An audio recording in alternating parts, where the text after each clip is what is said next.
ऐसा क्यों होता है कि जब हम किसी सॉन्ग को 1 या 2 बार सुनते हैं तो वो सॉन्ग हमें लगभग 80% याद हो जाता है और उसको भूलते भी हम लेट हैं। वही दूसरी तरफ जब हम पढ़ाई करने बैठते हैं तो एक तो याद बहुत मुश्किल से होता है, दूसरा याद होने के बाद भी उसको जल्दी भूल जाते हैं।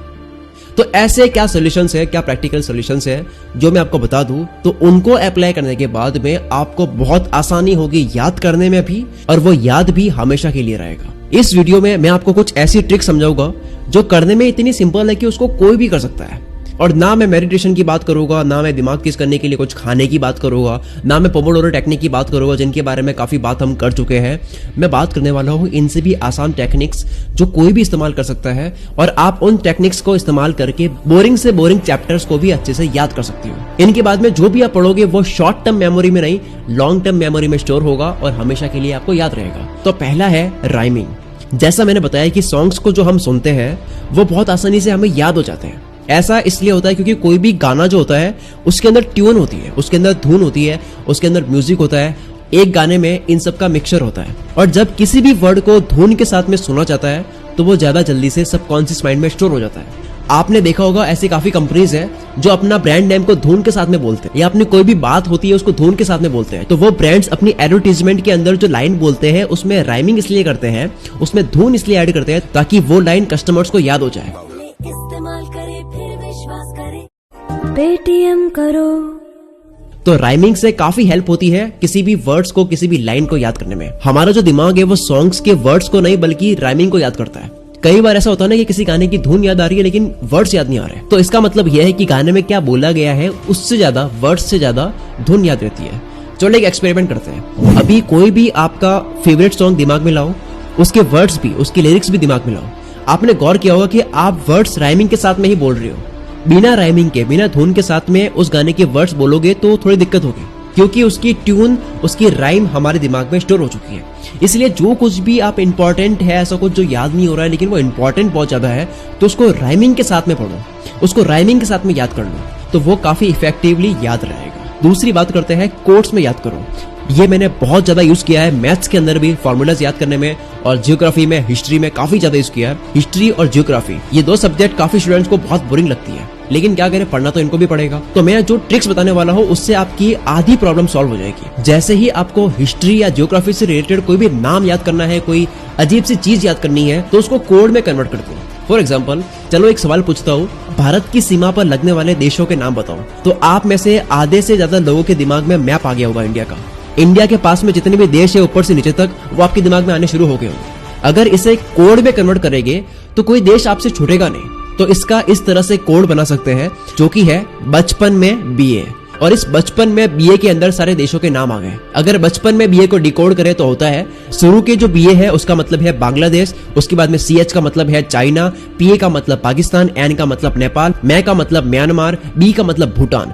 इस ट्रिक से वैसे आप सब कुछ तो याद नहीं कर पाओगे, लेकिन कुछ ऐसी चीजें जो अजीब सी है, जो याद नहीं हो रही है, जैसे देशों के नाम हो गए, जो कोई फॉर्मूला हो गया, किसी चीज की लिस्ट हो गई, या फिर पीरियोडिक टेबल जैसी कोई चीज होती है, उसको आप याद कर सकते हो इस फॉर्मूला की हेल्प से। हम जो भी मूवी देखते हैं वो हम याद करने की कोशिश नहीं करते हैं, फिर भी हमें याद हो जाता है। मतलब हमने ट्राई नहीं करा कि हम इसको याद करेंगे, फिर भी हमें कोई मूवी एक बार देखने के बाद भी काफी सालों तक याद रहती है। ऐसा इसलिए होता है क्योंकि हमारा जो ध्यान है, हमारी जो कंसंट्रेशन है, हमारा फोकस जो है वो पूरी तरह से मूवी की तरफ होता है। हम बिना डिस्ट्रैक्शन के मूवी को देखते हैं, हमारे दिमाग में मूवी देखते टाइम और कोई बात चल नहीं रही होती है, और इसी वजह से एक एक सीन याद रहता है। पढ़ाई में भी ऐसा ही होता है। अगर किसी भी टॉपिक को पूरे ध्यान से विजुअलाइज करके पढ़ा जाए, जैसा मूवी देखते टाइम करते हैं, तो वो आपको ज्यादा आसानी से याद भी होगा और लॉन्ग टाइम के लिए भी याद होगा। अब बात करते हैं मैथ्स और साइंस के फॉर्मूलेस को कैसे याद करें, जो कि काफी कंफ्यूजिंग होते हैं। न जाने कितने एक्स होते हैं और कितने वाई होते हैं और कहाँ लगाने होते हैं और याद नहीं होता है। कुछ फॉर्मूलाज ऐसा होता है जिनको एज इट इज याद करना होता है, और वो याद नहीं होते हैं तो हमें स्किप करने का मन करता है। और मैंने ऐसे काफी फॉर्मूले स्किप करे, लेकिन किसी ने मुझे एक ट्रिक बताई थी। तो इसकी ट्रिक ये है कि जो भी फॉर्मूला आपको टफ लगता है उसको पेपर पे लिख के आपको दीवार पे चिपकाना है। आप स्टिकी नोट्स के लिए एक बोर्ड ले सकते हो, वहां पे आप स्टिकी नोट्स चिपका सकते हो। जब आप चलते फिरते बार बार उनको पढ़ोगे तो वो आपको ऐसा याद हो जाएगा कि आप भूलोगे नहीं। या फिर आप इनको ऐसी जगह चिपका सकते हो जहां आप बार बार जाते हो, जैसे पानी पीने की जगह, हाथ धोने की जगह, ऐसी जगह पे आप चिपका सकते हो। बार बार आप वहां जाओगे, आप देखोगे, आपको एक बार पढ़ने का मन कर जाएगा।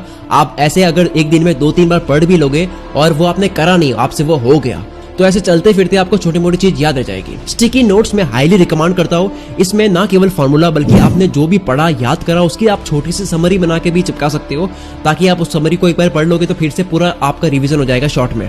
तो आप उसको भी चिपका सकते हो। आप रिमाइंडर भी सेट कर सकते हो कि आपको कब क्या पढ़ना है, आपका माइंड उसके लिए रेडी हो जाएगा कि मुझे ये पढ़ना है, आप वो रिमाइंडर लिख सकते हो। और आप अपने शॉर्ट टर्म गोल्स भी लिख सकते हो कि आपको पढ़ाई क्यों करनी है, आपको क्या बनना है, वो भी आप लिख सकते हो, ताकि आप बार बार पढ़ के आप मोटिवेट होते रहो पढ़ने के लिए। अब बात करते हैं काफी इफेक्टिव टेक्निक के बारे में। जब भी हम किसी इक्वेशन को समझ लेते हैं, कोई एक चीज है जो समझ आ गई है ये ऐसे होता है, लेकिन उसके बाद भी अगर वो हम भूल जाते हैं तो उसके लिए आप ये करो।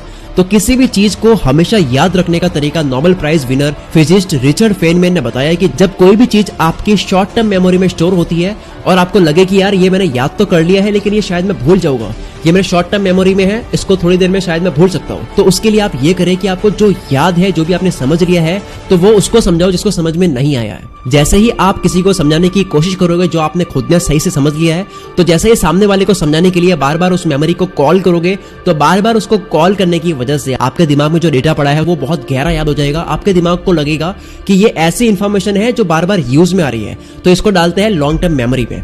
जब भी हम कोई चीज याद करते हैं वो रहती है शॉर्ट टर्म मेमोरी में, और जब उसका यूज बार बार होता है तो वो जाती है लॉन्ग टर्म मेमोरी में। तो लॉन्ग टर्म मेमोरी में लाने के लिए आपको किसी चीज को बार बार समझाना होगा। अगर कोई दोस्त नहीं मिल रहा है समझाने के लिए तो आप ऑडियो रिकॉर्ड कर सकते हो, अपने फोन का माइक ऑन करके आप वही समझा सकते हो। कैसे भी आपको उस चीज को समझानी है, बार बार कॉल करनी है।